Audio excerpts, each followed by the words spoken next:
Finance ಕಮಿಷನ್ನಿಂದ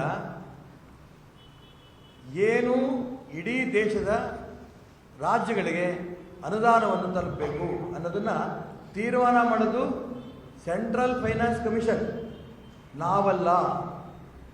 ಯಾವುದೇ ರಾಜ್ಯಕ್ಕೆ prime minister ಇರ್ಬೋದು, ಯಾವುದೇ ಮಂತ್ರಿ ಇರ್ಬೋದು, ಅದನ್ನು ಅನುದಾನವನ್ನು ನಿಗದಿ ಮಾಡೋದು central finance commission.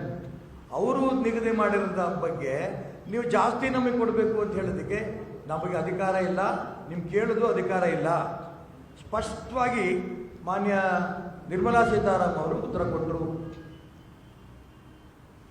D K Shivakumar ಅವರು ಹೋಗಿ ಬಂದಂಥ ಸಂದರ್ಭದಲ್ಲಿ ಆದರೂ ಕೂಡ ರಾಜಕಾರಣ ಮಾಡೋದಕ್ಕೋಸ್ಕರ ನಾವು ಕರ್ನಾಟಕ ರಾಜ್ಯದ ಜನ, ನಾವು ಶಾಸಕರು, ಮಂತ್ರಿಗಳೆಲ್ಲರೂ ಕೂಡ ನಾವು ದೆಹಲಿ ಕರ್ಕೊಂಡು ಹೋಗ್ತೇವೆ, ನಿಯೋಗ ತಗೊಂಡು ಹೋಗ್ತೇವೆ. ನಿಯೋಗ ತಗೊಂಡೋಗಿದ್ದು ಎಲ್ಲಿಗೆ? ಪ್ರಧಾನಮಂತ್ರಿ ಹತ್ರ ಅಥವಾ ಅರ್ಥ ಸಚಿವರ ಹತ್ರ ಅಲ್ಲ, ಜಂತರ್ ಮಂತರ್ ಹತ್ರ ಪ್ರದರ್ಶನ.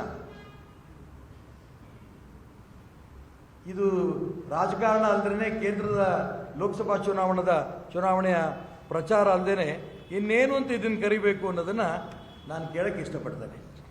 ಮನೆ ಮುಖ್ಯಮಂತ್ರಿಗಳು ಸಿದ್ದರಾಮಯ್ಯನವರು ಎಲ್ಲ MP ಗಳಿಗೂ ಕೂಡ ನಾನು ಬರಕ್ಕೆ ಹೇಳಿದ್ದೇನೆ. BJP ಇರ್ಬೋದು, JDS ಇರ್ಬೋದು, ಎಲ್ಲರೂ ಬನ್ನಿ ಅಂತ ನಾನು ಪತ್ರ ಬರೆದಿದ್ದೇನೆ ಅಂತ ಅವ್ರು ಹೇಳ್ತಾ ಇದ್ದಾರೆ. ಪತ್ರ ಬರೆದಿದ್ದಾರೆ, ಹೌದು. ಆದರೆ ರಾಮಲಿಂಗಾರೆಡ್ಡಿ ಏನು ಹೇಳ್ತಾರೆ? ಇವರಪ್ಪನ ಮನೆ ದುಡ್ಡಾ? ಈ ಪದ ಬಳಸಿದ್ದಾರೆ ಒಬ್ಬ ಮಂತ್ರಿ.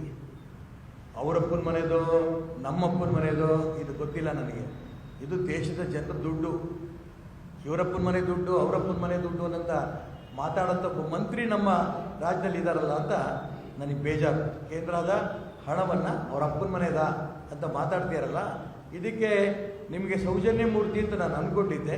ಆದರೆ ನೀವು ನಿಜಕ್ಕೂ ಕೂಡ ಈ ಮಟ್ಟಕ್ಕೆ ಇಳಿತೀರಿ ಅಂತ ಅಂದ್ಕೊಂಡಿಲ್ಲ. ನೀವೇನಾದ್ರು ತಪ್ಪು ಮಾಡಿದ್ದೀನಿ ಅಂತ ನಿಮ್ಗೆ ಅನಿಸಿದ್ರೆ ರಾಜ್ಯದ ದೇಶದ ಜನಕ್ಕೆ ಕ್ಷಮೆ ಕೇಳಿ ಅಂತ ಒಂದು ಒತ್ತಾಯ ಮಾಡ್ತೀರಿ. ಒಂದು ಫೈನಾನ್ಸ್ ಕಮಿಷನ್ನಿಂದ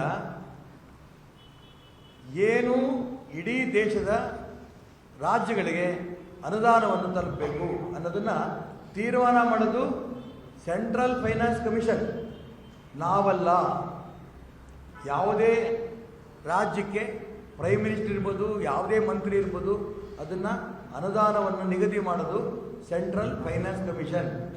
ಅವರು ನಿಗದಿ ಮಾಡಿರೋದ ಬಗ್ಗೆ ನೀವು ಜಾಸ್ತಿ ನಮಗೆ ಕೊಡಬೇಕು ಅಂತ ಹೇಳೋದಕ್ಕೆ ನಮಗೆ ಅಧಿಕಾರ ಇಲ್ಲ, ನಿಮ್ಗೆ ಕೇಳೋದು ಅಧಿಕಾರ ಇಲ್ಲ. ಸ್ಪಷ್ಟವಾಗಿ ಮಾನ್ಯ ನಿರ್ಮಲಾ ಸೀತಾರಾಮನ್ ಅವರು ಉತ್ತರ ಕೊಟ್ಟರು. ಡಿ ಕೆ ಶಿವಕುಮಾರ್ ಅವರು ಹೋಗಿ ಬಂದಂಥ ಸಂದರ್ಭದಲ್ಲಿ ಆದರೂ ಕೂಡ ರಾಜಕಾರಣ ಮಾಡೋದಕ್ಕೋಸ್ಕರ ನಾವು ಕರ್ನಾಟಕ ರಾಜ್ಯದ ಜನ, ನಾವು ಶಾಸಕರು, ಮಂತ್ರಿಗಳೆಲ್ಲರೂ ಕೂಡ ನಾವು ದೆಹಲಿ ಕರ್ಕೊಂಡು ಹೋಗ್ತೇವೆ, ನಿಯೋಗ ತಗೊಂಡು ಹೋಗ್ತೇವೆ. ನಿಯೋಗ ತಗೊಂಡೋಗಿದ್ದು ಎಲ್ಲಿಗೆ? ಪ್ರಧಾನಮಂತ್ರಿ ಹತ್ರ ಅಥವಾ ಅರ್ಥ ಸಚಿವರ ಹತ್ರ ಅಲ್ಲ, ಜಂತರ್ ಮಂತರ್ ಹತ್ರ ಪ್ರದರ್ಶನ.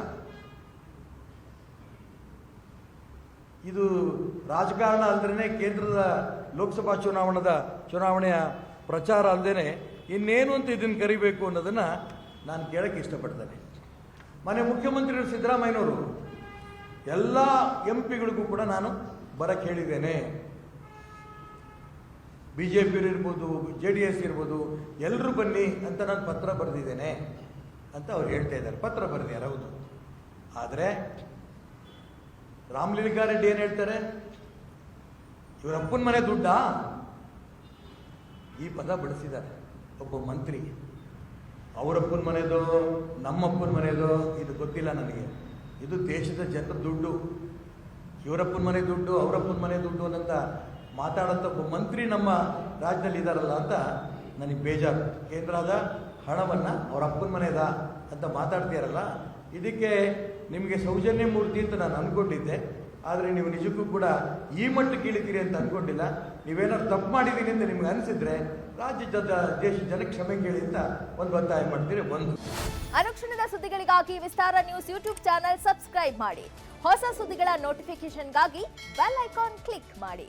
ಲೇಟೆಸ್ಟ್ ಅಪ್ಡೇಟ್ಸ್ಗಾಗಿ www.vistaranews.com ವೆಬ್ಸೈಟ್ಗೆ ವಿಸಿಟ್ ಮಾಡಿ.